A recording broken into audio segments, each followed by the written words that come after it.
अस्सलामुअलैकुम व्यूवर्स, मैं हूं डॉक्टर मोहम्मद अहमद उस्मान और मैं इस वक्त मौजूद हूं जन्नो फॉरेस्ट लाहौर में। और यहाँ आपकी वाइल्ड लाइफ को आज हम एक्सप्लोर करने की कोशिश करेंगे और आपको हम दिखाते हैं कि किस किस तरह के हम यहाँ पे परिंदे और जानवरों को ढूंढ सकते हैं।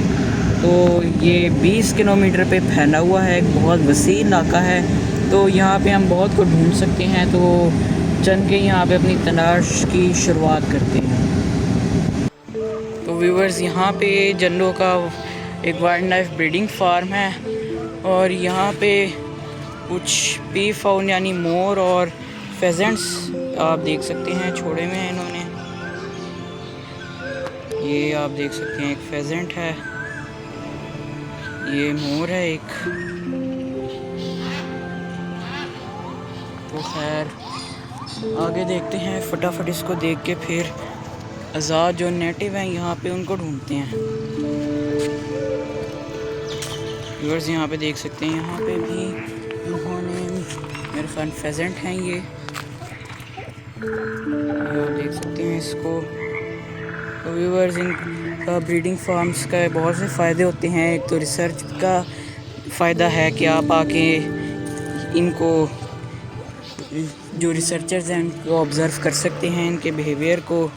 इसके अलावा एजुकेशन का भी काम करते हैं, एंटरटेनमेंट का भी काम करते हैं। इसके अलावा ये ब्रीडिंग फार्म से इनकी थ्रेटेंड स्पीशीज़ की पॉपुलेशन को बढ़ाने में फ़ायदा होता है। वाइल्ड में अगर ये ख़त्म हो जाए तो कैप्टिविटी में ये बचे हुए होंगे। तो इसके इस तरह बहुत से फ़ायदे होते हैं।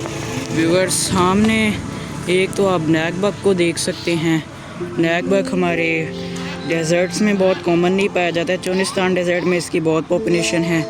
एक ये डियर है, इसके ये एग्जैक्ट तो नहीं जहन में आ रहा कौन सी स्पीशीज़ है ये।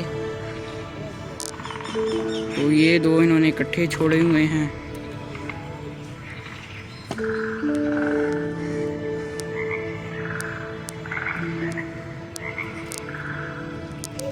व्यूवर्स, यहाँ पे इन्होंने क्रेन छोड़े हुए हैं, सारस इसको कहते हैं। ये माइग्रेटरी हैं पाकिस्तान के।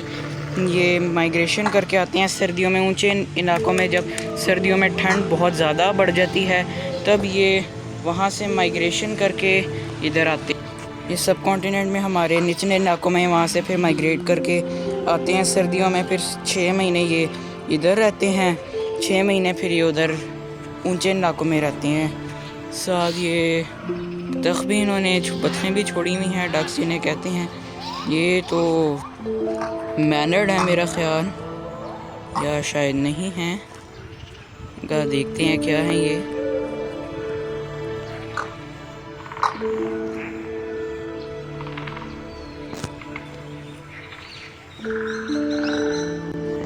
व्यूअर्स, ये तो भी बच्चे हैं, वरना अडल्ट काफ़ी बड़े होते हैं साइज़ में।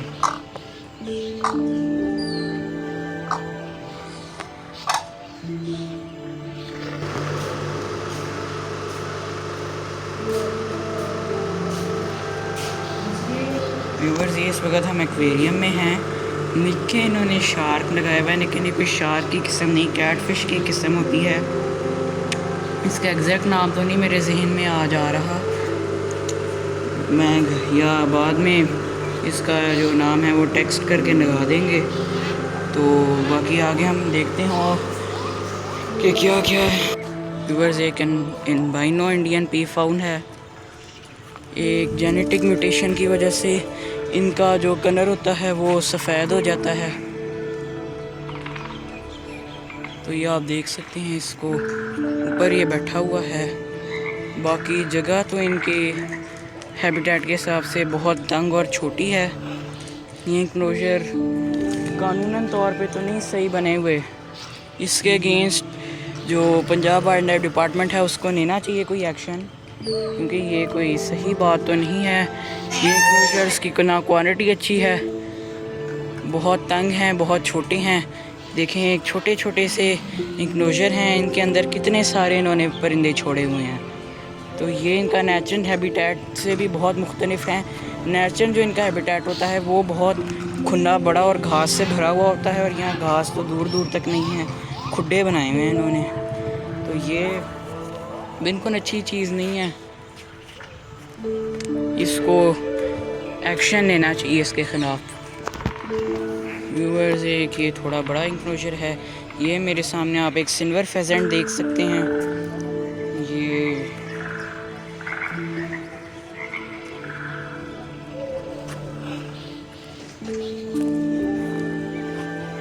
दोनों एग्जाम के फेजेंट्स इकट्ठे छोड़े हुए हैं। जितने इन्होंने जानवर छोड़े हुए हैं इसके हिसाब से तो ये इंक्लोजर बहुत छोटा है, इसको बड़ा होना चाहिए था। ये एक इन्होंने बहुत बुरी हरकत की है। व्यूअर्स, यहाँ पे ये रिंग नेक पैराकीट आप देख सकते हैं। एक वक्त था जब ये हमारे पाकिस्तान में हर जगह नौकनी बहुत कॉमनली पाए जाते थे, लेकिन अब ये ना के बराबर वर्ल्ड में दिखते हैं। हमने भी एक दो बार ही देखे हैं, वरना ये शहरों में बहुत कॉमन हुआ होते थे, जिस तरह कौवे और चिड़िया वगैरह होते हैं। लेकिन इनको पकड़ पकड़ के इतना बेचा गया कि वाइल्ड से इनकी पॉपुलेशन अब तकरीबन ख़त्म हो गई है। लेकिन आप देखें कि कैप्टिविटी में ये स्पीशीज़ हमारे पास अभी तक महफूज है, लेकिन अब इसको रीइंट्रोड्यूस इसलिए नहीं करा सकते। अब जो अलेक्जेंड्रियन पैराकीट है वो भी बहुत कॉमन था, लेकिन उसकी भी तकरीबन ना के बराबर बची है वर्ल्ड में पॉपुलेशन। तो उसको एक बार पंजाब वाइल्ड लाइफ डिपार्टमेंट ने 50 वो इकट्ठे किए थे कैप्टिविटी में से। फिर उन्होंने उनको मारग्रा हिल्स नेशनल पार्क में इंट्रोड्यूस कराया था, लेकिन क्योंकि वो वाइल्ड में नहीं रहे थे, उनको नहीं रहना आता था वहाँ पे, वो अडेप्ट नहीं कर सके और कुछ दिनों में वो सारे मर गए। तो ये रीइंट्रोड्यूस इनको नहीं कराया जा सकता। लेकिन कैप्टिविटी में ये स्पीशीज़ हमारे पास अभी भी बची हुई है। देख सकते हैं आप कितना खूबसूरत जानवर है।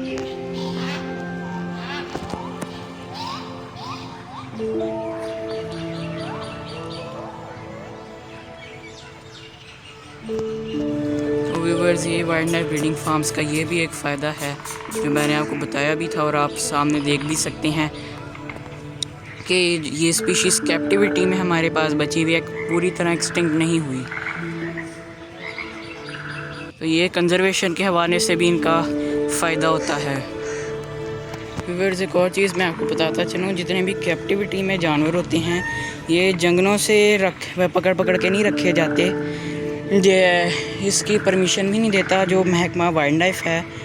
तो इनकी कहानी इस तरह होती है कि जितने भी रेस्क्यूड होते हैं ये सारे वो होते हैं। एक मैं आपको मिसाल दूं, जो जिना ठट्टा है सिंध में, वहाँ पे जो करंदरी होते हैं, जो हमारा एशियन ब्लैक बेयर है, काला भालू जिसे कहते हैं या स्याह भालू भी उसे कहते हैं, उसको वो पकड़ के उसके दांत और उसके जो नाखून है वो काट देते हैं, उसके बच्चे वो पकड़ते हैं। फिर उनको बड़ी सख्त ट्रेनिंग दी जाती है नाचने की, फिर उनका तमाशा दिखाया जाता है और फिर 6-7 उन पर कुत्ते छोड़ दिए जाते हैं। तो फिर वहाँ से अक्सर जो महकमा वाइल्ड लाइफ वो रेस्क्यू करता रहता है। तो फिर वो इस तरह आगे जितने भी हमारे ब्रीडिंग फार्म्स या चिड़ियाघर या जूज़ या फिर जूलॉजिकल गार्डन जिन्हें कहते हैं, उन सब में वो ट्रांसफ़र किए जाते हैं। तो फिर इस तरह से ये कोई जंगलों से नहीं पकड़े जाते, जैसे मैंने बताया कि क्योंकि वो बचपन से कैप्टिविटी में रहे हैं तो उनको वो आगे इंट्रोड्यूस नहीं करवा सकते, वाइल्ड में वो मर जाते हैं। तो फिर ये इसके पीछे की ये भी कहानी होती है कि यह है कि या तो ये पालतू होते हैं या फिर ये सारे रेस्क्यूड होते हैं या कैप्टिविटी में पले होते हैं या जो किसी और ब्रीडिंग फार्म से ख़रीद के रखे होते हैं। तो ये भी इसका एक बात है कि ये ना समझें कि इनको जंगलों से जो है पकड़ पकड़ के रखे हैं, तो ऐसा कुछ नहीं होता। व्यूअर्स, इस दरख्त पे आपको एक 5 स्ट्राइप पाम स्क्वायरन दिख रही होगी। शहरों में कॉमनली ये पाई जाती है। इसकी निशानी है कि इसकी कमर पे 5 स्ट्राइप्स होती हैं। इसको नॉर्दर्न पाम स्क्वायरन भी कहते हैं। एक होती है इंडियन पाम स्क्वायरन या जिसको 3 स्ट्राइप पाम स्क्वायरन कहते हैं, वो बहुत रेयर होती है, उसकी 3 स्ट्राइप्स होती हैं कमर पे। तो ये तो आगे जाके छुप गई है, तो हम भी आगे निकलते हैं और अपना देखते हैं और क्या क्या हमें मिल सकता है। व्यूअर्स, इस जगह पे बहुत सारा पानी खड़ा हुआ है और इसके वजह से यहाँ पे बहुत सारे इंसेक्ट्स आए हुए हैं, हशरात या कीड़े मकोड़े जिन्हें कहेंगे। तो इनका शिकारी इसी पीक टाइम पे बहुत एक्टिव होता है, यानी ब्लैक ड्रोंगो। तो इधर हम जाके देखते हैं अगर हमें एक ब्लैक ड्रोंगो यहाँ से मिल जाए।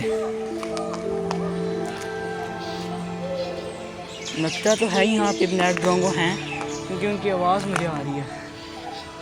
बस यहाँ पे जाना मसला है, क्योंकि जगह बहुत तंग है, तो देखते हैं अगर हम यहाँ ब्लैक ड्रोंगो मिल सकें।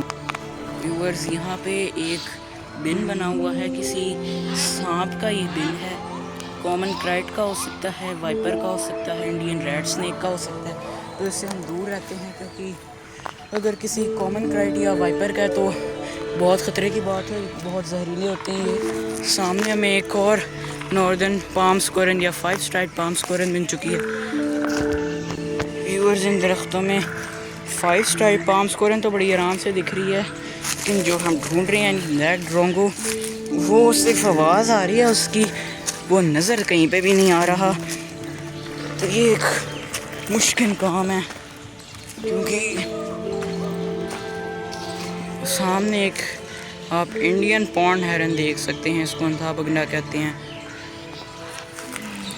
उर्दू में, क्योंकि इसका डिफेंस मैकेनिज़्म ऐसा है कि जब ही इसको ख़तरा फील होता है तो ये अपनी बॉडी को फोल्ड करके स्टिन बैठ जाता है और कोई रिस्पांस नहीं देता। आप जो मर्ज़ी करो तो लगता है ये अंधा हो गया है, क्योंकि इस बिहेवियर की वजह से इसके प्रेडेटर्स को ऐसा लगता है कि ये कोई बेजान चीज़ है, तो वो इसको इग्नोर मार देते हैं। इसलिए इस मुनासिबत से इसको उर्दू में अंधा बगला कहते हैं। सामने एक और जा रहा है, अगर आपको दिख रहा हो, यहाँ पे आगे हम ब्लैक ड्रोंगो ढूंढने की कोशिश करते हैं। बस यहाँ हमें ना मच्छर काटने, जो वजह इसके लिए आपको बहुत अच्छी तरह अपनी बॉडी को बैलेंस करना आना चाहिए, जो मुझे आता है, वरना इसमें गिरना बहुत आसान है। व्यूअर्स, यहाँ चलना आसान नहीं है, तो बहुत ध्यान से चलना पड़ा है। और आगे ज़मीन ख़त्म हो चुकी है और इधर वायर्स लगी हुई हैं। इसका मतलब कि हमें किसी तरह यहाँ से गुज़रना ही पड़ेगा या फिर पानी के अंदर से जाना पड़ेगा। तो ये पूरा एरिया घूम लिया हमने, लेकिन ब्लैक ड्रोंगो अभी तक हमें नज़र नहीं आया। इसका मतलब हमें दरख्तों के ऊपर नज़रें जमाए रखनी होगी और अब यहाँ से हमें ऊपर चढ़ना होगा। ये आप देख सकते हैं, बहुत वसी जगह पे ये फैला हुआ है। हम इस ब्लैक ड्रोंगो को ढूंढते हैं, जो हमें यहाँ पे नहीं मिल रहा। कोशिश करते हैं।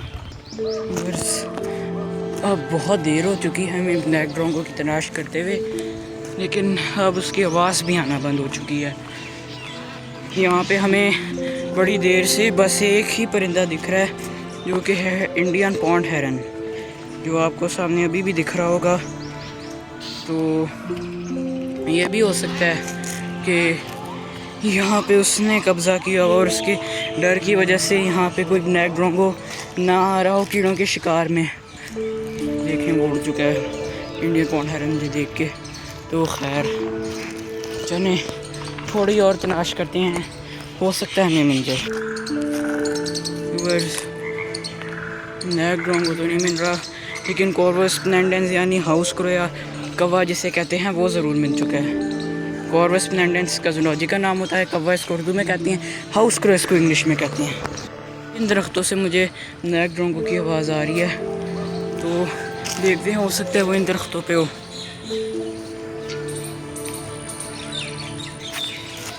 व्यूअर्स, बज़ाहिर तो कोई ब्लैक ड्रोंगो में नज़र नहीं आ रहा इनमें। ये दरख्त बहुत घने हैं, हद से ज़्यादा घने हैं। सामने एक परिंदा उस दरख्त पे बैठा है, देखते हैं क्या वो ब्लैक ड्रोंगो है। व्यूअर्स, हमें मिल गया आखिरकार। व्यूअर्स, वो देखें, वो आगे जा रहा है। लोकेशन का पता हो, पेशेंस हो तो मिल जाता है। पता नहीं कहाँ गया, उड़ गया शायद। व्यूअर्स, उसके अंदर आप देख सकते हैं दरख्त में एक घोंसला बना हुआ है, तो हो सकता है कि वो किसी परिंदे का हो या किसी गिलहरी का हो तो किसी का भी सकता है। अब इस दरख्त पे जाके हम फ़िलहाल तो नहीं चढ़ने वाले, किसी और दिन चढ़ के देखेंगे। व्यूअर्स, ये एक बैंक मैना आप देख सकते हैं कि कॉमन मैना है शायद। बैंक मैना का आईब्रोज के इर्द गिर्द ऑरेंज कलर होता है, कॉमन मैना का येलो, और इसका मुझे ऑरेंज लग रहा है। तो आई गेस कि ये और कुछ नहीं, एक बैंक मैना है व्यूअर्स, ये एक बैंक मैना है। कॉमन मैना हमें ज़्यादा क्या प्लेन्स में या जो ग्रास वन एरियाज़ हैं उनमें मिलती है। ये बैंक मैना हमें पानी के सोर्स के गिर्द मिलती है। ये आबी हशरात यानी एक्वाटिक इंसेक्ट्स और मुझे छोटी मछलियाँ या प्लेटफॉर्म्स जैसे जानवरों को खाती है। व्यूअर्स, इस केज के अंदर इंक्लोजर में भी आप ये देख सकते हैं उड़ान है, मेरे ख्याल पंजाब उड़ान या यूरियन भी कहते हैं इसको इंग्लिश एक्सेंट में। पीछे पता नहीं क्या है, नील गाय है शायद, रखा नील गाय है। ये जो नील गाय है वो पाकिस्तान में तकरीबन एक्सटिंक्ट ही हो चुकी हैं। इंडिया के बॉर्डर से कभी कभार जो है वो आ जाती हैं, तो वहाँ से फिर जो शिकारी हजरात हैं वो इसको कत्ल कर देते हैं, इसको पकड़ के बेच देते हैं। तो ये भी कैप्टिविटी में आप इसको देख सकते हैं। वाइल्ड में कोई रिसर्चर चाहे तो वो तो नामुमकिन ही होता है उसके लिए इसको ढूंढना। तो ये एक फैसिलिटी है कि यहाँ पे आप इसको आके ऑब्ज़र्व कर सकते हैं कोई रिसर्चर जो हैं। व्यूअर्स, अभी यहाँ पे हमें एक जंगल बंदर दिखा है, ऊपर दरख्त पे जाके बैठा है। कुछ वो देखें व्यूअर्स, वो रहा सामने। ये ग्रुप में शिकार करते हैं, इसके ग्रुप के और भी मेंबर्स इधर उधर बिखरे में। ये मच्छरों को शौक़ से खाते हैं, जहाँ मच्छर होते हैं वहाँ ये कन्फर्म होते हैं। तो ये तो यहाँ से चला गया हमारे आने की वजह से। इससे पहले कि इसका खाना यानी मच्छर हमें अपना खाना बनाए, हम ज़रा यहाँ से निकल जाए। व्यूअर्स, एक 5 स्टार पाम स्क्वायरल यानी नॉर्दर्न पाम स्क्वायरल या गिनहरी जिसे उर्दू में कहा जाता है, वो इधर आपको दिखी होगी। ये देखें व्यूअर्स, ये हमसे छुपने की कोशिश कर रही है। कहाँ गई देखते हैं, यहीं पे होगी कहीं या शायद चली गई है। वो देखें व्यूअर्स, वो कूदती भी जा रही है सामने। बहुत चालाक होती हैं ये भी। देखें व्यूअर्स, वो आपको दिख रही हो भागती हुई, इसका पीछा करते हैं। व्यूअर्स, इधर काफ़ी सारे दरख्त हैं, इधर हम एक्सप्लोर करते हैं क्योंकि परिंदों को हमेशा दरख्तों में ढूंढना चाहिए। जिस जगह पे लोगों का आना जाना हो वहाँ पे जब भी कोई सर्वे करें तो दरख्तों को टारगेट करना है, क्योंकि परिंदे सारे उधर ही छुप के बैठते हैं। तो जितने भी घने दरख्त हों उनमें आपने गौर से देखना है। तो उसमें इस बात का बहुत इम्कान है कि आप इनको ढूंढने में कामयाब हो जाएंगे। जैसे यहाँ पे हम देख रहे हैं दरख्तों में, लेकिन ये खुली जगह तो ये ऐसा लगता नहीं कि यहाँ पे परिंदे होंगे। तो आगे ज़रा घना है, तो आगे जाके देखते हैं।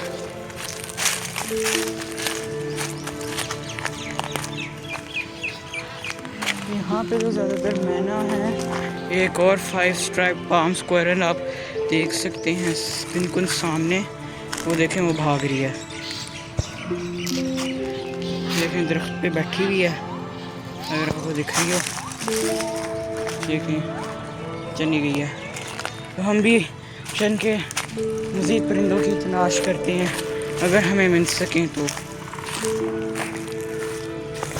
और सामने एक 5 स्ट्राइप पाम स्क्वायरल भागती हुई जा रही है, उसका पीछा करते हैं चल के, अगर आपको दिख रही हो, क्योंकि ये कैमोफ्लेज हुई है घास के अंदर। कैमरा में हो सकता है ना नज़र आ रही हो।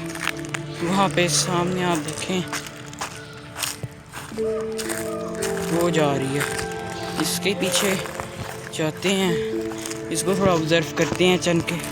व्यूअर्स, सामने उस दरख्त पे ये ऊपर चढ़ गई है, तो ये मुख्तलिफ दरख्तों पे जा रही है। वो देखें आप, वहाँ से 2 नीचे उतरी हैं, ये देखें ये जा रही हैं।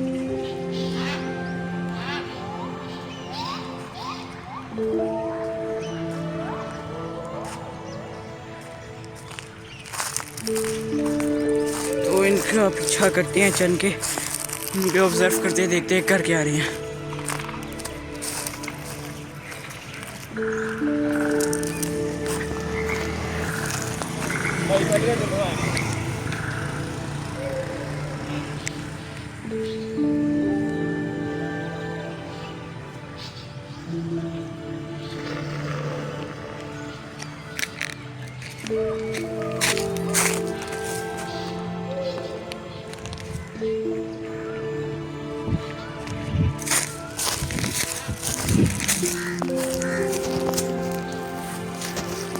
व्यूअर्स, बड़ी देर से हम इन गिलहरियों का यहाँ इंतज़ार कर रहे हैं कि ये कहीं दिखें या नीचे आए, तो ये तो नीचे आई नहीं है, ना नज़र आ रही हैं। तो फिर हम अपनी तलाश को आगे कंटिन्यू करते हैं।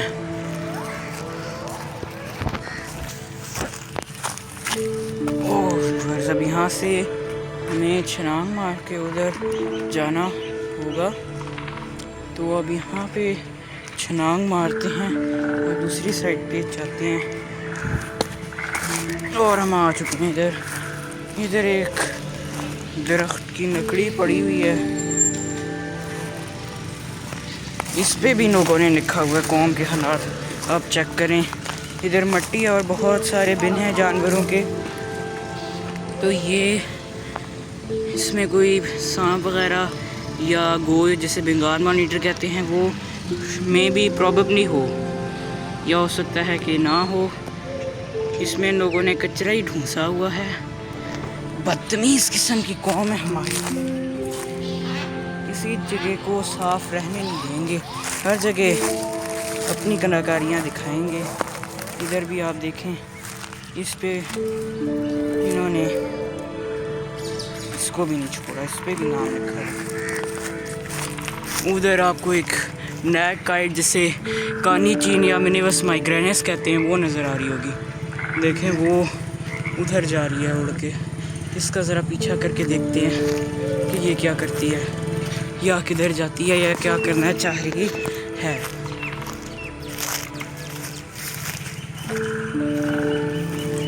यहाँ के सबसे पावरफुल प्रेडेटर्स में से एक हैं ये।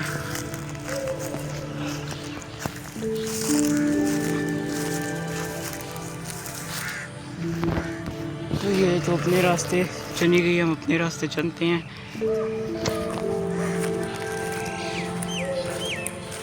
यहाँ पे घास में तो करना मुश्किल काम है।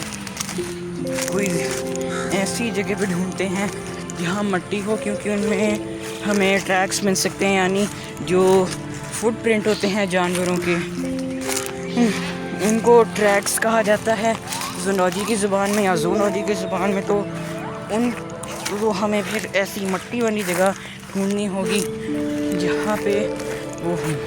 और आप मेरे सामने एक कुत्ता देख सकते हैं, इंग्लिश में डोमेस्टिक डॉग, और कैट, इसका ज़ूलॉजी का नाम कैनिस लुपस डोमेस्टिकस है।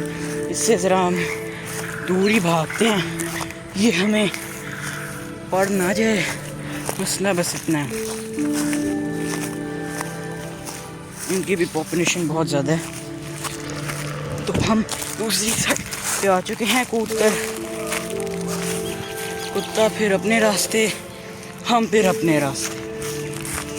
तो यहाँ हमें ज़मीन पे देखना होगा, ट्रैक्स की तलाश करनी होगी, यानी हमें ढूंढने होंगे पैरों के निशान जानवरों के या परिंदों के। तो उस पर हम पता लगा सकते हैं, या लिज़र्ड्स की टेन के निशान भी आ जाते हैं। तो इस पे हमें ढूंढना होगा, गीली मिट्टी जहाँ पे हो वहाँ पे हमें देखना है। तो यहाँ पे ढूंढते हैं और कोशिश करते हैं कि हमें यहाँ कुछ मिल जाए। ऐसी जगहों पे सर्वे करना बड़ा मुश्किल होता है, क्योंकि यहाँ पे लोग मुसलसल आते रहते हैं, तो जानवर बहुत एक्टिव रहते हैं और छुप जाते हैं। इसके कंपैरिजन में कोई जंगल हो तो वहाँ पे लोग नहीं आते, जानवर उसके लिए तैयार नहीं होते, तो बहुत आराम से मिल जाते हैं। यहाँ पे क्योंकि जानवर रेडी बैठे हैं, बंदा दिखे हम निकलें। तो जंगलों में सर्वे करना बहुत आसान होता है, जबकि इस तरह की जगहों में सर्वे करना एक बहुत मुश्किल काम है।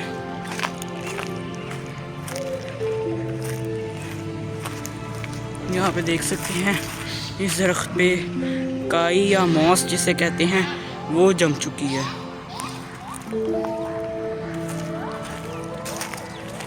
एक और हमें बिन मिला है, या बुरो जिसे कहते हैं, इंग्लिश में बुरो कहते हैं, उर्दू में बिन कहते हैं। यहाँ पे भी कूड़े की पहुँच है। यहाँ तो सिर्फ मच्छर हैं और तो कुछ भी नहीं है। तो इससे पहले कि ये मच्छर हमारी तरफ बढ़ें, हम यहाँ से आके ही आगे बढ़ जाते हैं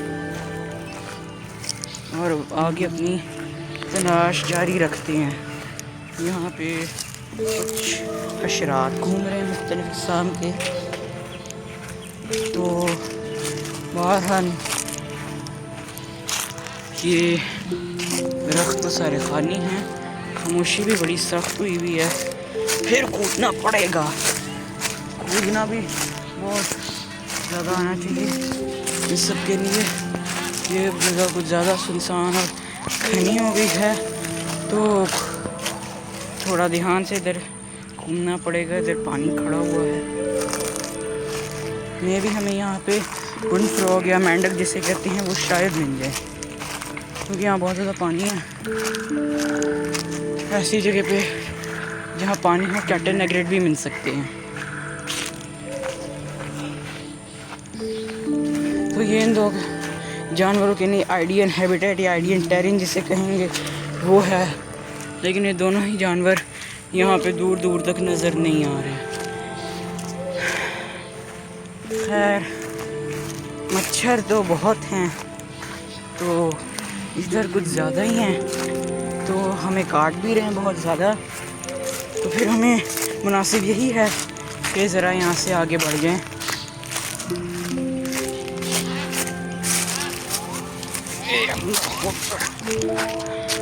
तो दूसरी साइड पे हम आ गए हैं वापस, और कोशिश जारी है। असर का टाइम हो चुका है और ये वो पीक टाइम है जब परिंदे यहाँ पे अपने खाने की तलाश में निकलते हैं। जिस तरह हम सुबह का खाना खाते हैं, फिर दोपहर को थोड़ी देर आराम करते हैं, फिर रात का खाना खाते हैं, परिंदे भी जानवर भी उसी तरह करते हैं। जो डायगोनल एनिमल्स यानी दिन में अपना दाना पानी या रोज़ी रोटी करने वाले जो जानवर हैं, सुबह सुबह के टाइम 7 बजे से 10 बजे तक वो अपना खाने का इंतज़ाम करते हैं। फिर ज़ोहर के टाइम जब 1 बजे धूप बहुत सख्त हो जाती है तो वो सब वहाँ से निकल जाते हैं और शेड में जाके आराम करते हैं। फिर असर के टाइम वो निकल आते हैं और अपना रात का खाना खा पी के मगरिब के टाइम वो वापस अपने घोंसलों में चले जाते हैं और सो जाते हैं। फिर दोबारा वो फजर के बाद तकरीबन 6 से 7 बजे फिर उठ जाते हैं और दोबारा इस तरह ही करते हैं। जो रात के टाइम यानी नॉकटर्नल होते हैं, जो रात के टाइम अपनी रोज़ी रोटी के लिए निकलते हैं, वो फिर दिन के टाइम सोते हैं, रात के टाइम अपने खाने की तलाश करते हैं। तो ये अल्लाह ताला का एक निज़ाम है। एक और हमें नॉर्दर्न पाम स्क्वायरल मिल चुकी है।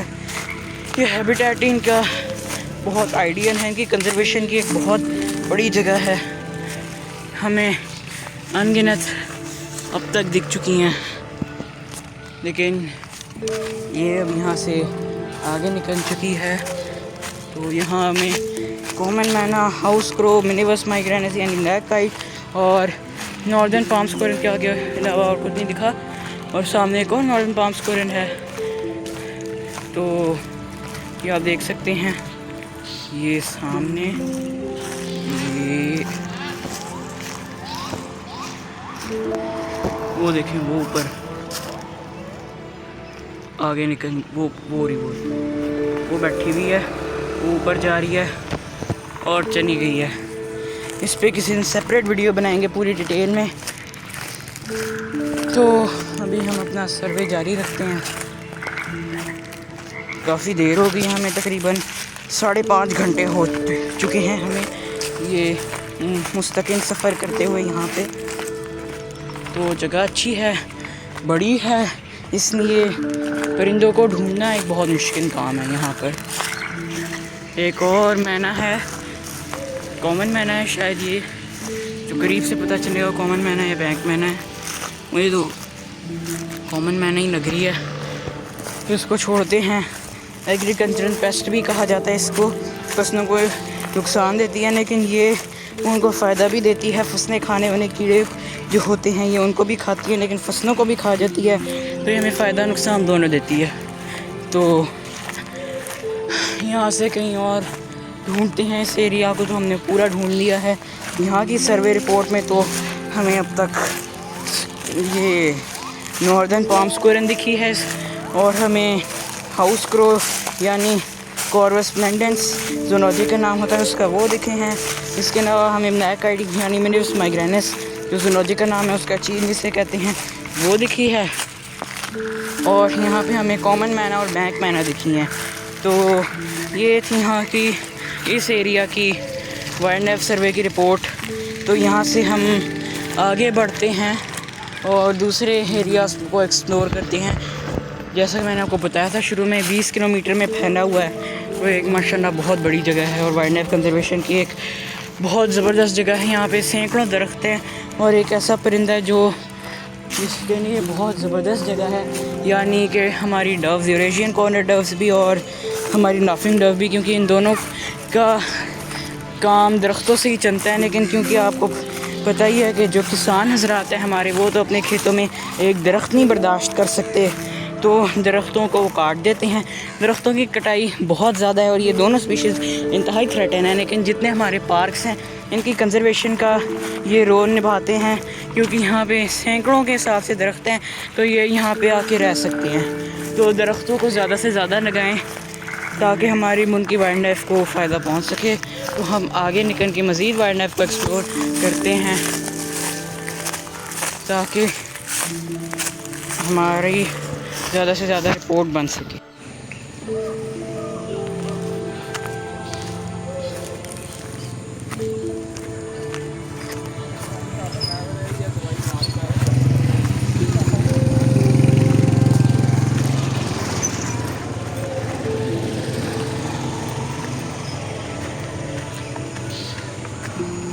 व्यूअर्स, टाइम काफ़ी हो गया।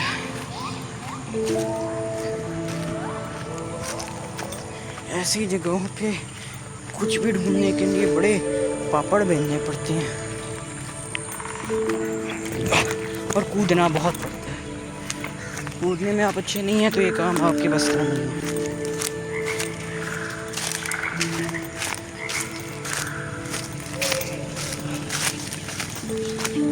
बड़ी मेहनत का काम है ये भी है। व्यूअर्स, सामने कुछ बकरे घूम रहे हैं, वो देख सकते हैं आप। ये बच्चे को पड़ भी गया है। थोड़ा करीब जाके देखते हैं कि क्या करता है ये।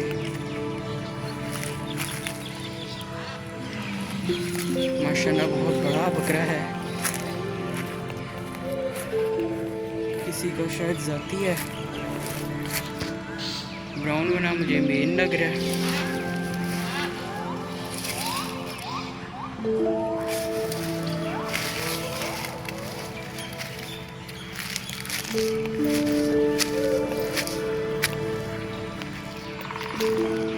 बड़े साइज के तो थोड़ा दूर ही रहते हैं।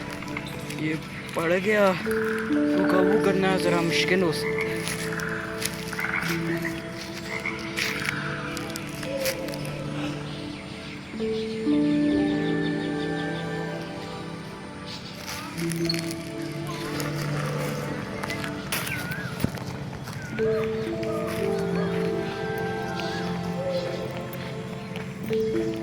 व्यूअर्स, मगरिब का टाइम हो गया है।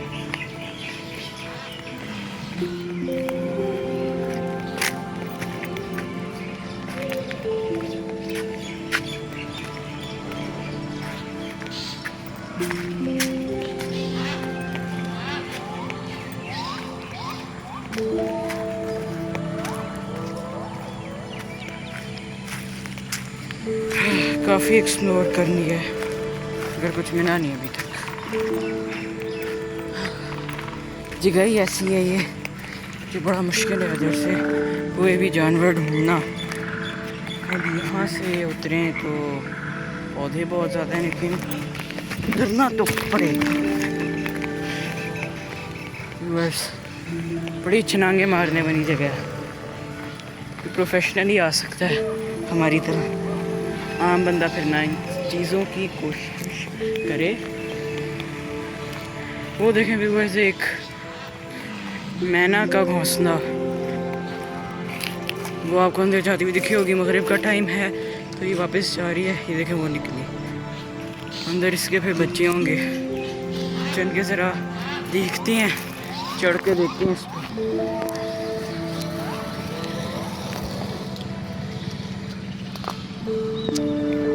उतरना पड़ना है, दरख्त है नहीं ऐसा इसके ऊपर ज़्यादा देर चढ़ा जाए तो उतरते हैं इस पे से।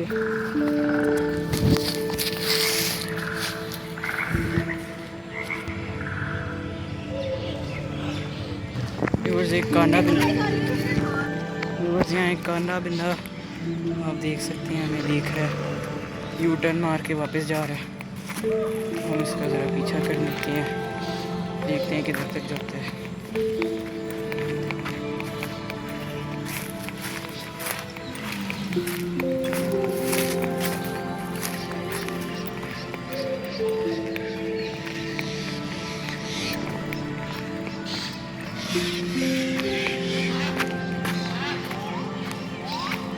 परेशान हो गए हमें देख के, वो इसको देख के फेजेंट्स थोड़े परेशान हो गए हैं। और ये शार्क भी, या कॉमन मैना या मैना जो भी आप इसे कहें, ब्लैक मैना ही एक, ये इधर बैठ गया दरख्त के। ये तो मुझे कुछ मुनासिब नहीं लग रहा। यहाँ से ज़रा निकलते हैं दरख्त के नीचे, तो मगरिब के टाइम जिन्नात का बड़ा सुना बैठते हैं, तो यूटर नहीं मार लेते फिर इधर से। तो व्यूअर्स, आप हमारे सामने ईस्टर्न कैटल एग्रीड देख सकते हैं, और ये वेटलैंड्स में और मैदानी इलाके जो हैं वहाँ पे पाए जाते हैं। ये छोटी मछलियाँ, मेंढक और कीड़े वगैरह इस तरह की चीज़ें खाते हैं। अक्सर मवेशियों के आसपास मिलते हैं, इसलिए इनको कैटल एग्रीड कहते हैं। तो व्यूअर्स, अब मगरिब का टाइम हो चुका है, तो अब हमें यहाँ से आगे निकलना चाहिए, अपने सफ़र पे निकलते हैं। अपने सफ़र पे थे हम, तो थोड़ी देर यहाँ पे स्टे करना चाह रहे थे, तो कोई 8 घंटे हमने यहाँ पे स्टे किया है, तो सोचा आपको भी थोड़ी वाइल्ड लाइफ यहाँ पे एक्सप्लोर करवाएं। तो अब हमें यहाँ से आगे निकलना ही बेहतर है, क्योंकि डेंगू मच्छरों का ये पीक टाइम है। तो अब यहाँ से हम निकलते हैं, अपना सफ़र कंटिन्यू करते हैं। तो फिर हमें इजाज़त दीजिए, अपना ख्याल रखिए, अल्लाह हाफिज़।